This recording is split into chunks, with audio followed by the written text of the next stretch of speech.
உங்களுக்கான தேவனுடைய வார்த்தை. சோர்ந்து போகிறவனுக்கு அவர் பலன் கொடுத்து சத்துவம் இல்லாதவனுக்கு சத்துவத்தை பெருக பண்ணுகிறார். ஏசாயா 40:29.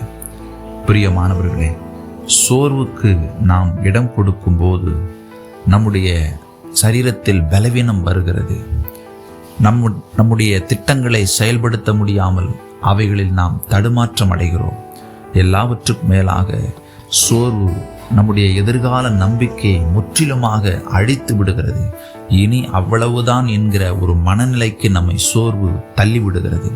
பிரியமானவர்களே, எந்த சூழ்நிலையை கண்டும் சோர்ந்து போகாதிருங்கள். ஆபிரகாம் 99-100 வயதை எட்டும்போது கூட கர்த்தர் எனக்கு குறித்ததை நிறைவேற்றுவார் என்று விசுவாசத்தோடு கர்த்தரை நம்பி அவரை மகிமைப்படுத்தினான். கர்த்தர் அவனை பலப்படுத்த வல்லவராயிருந்தார். பிரியமானவர்களே, கர்த்தரை சார்ந்து கொள்ளுங்கள். அவர் உங்களை பலப்படுத்துவார், எதிர்காலத்தை உண்டாக்கி தருவார். ஆமென்.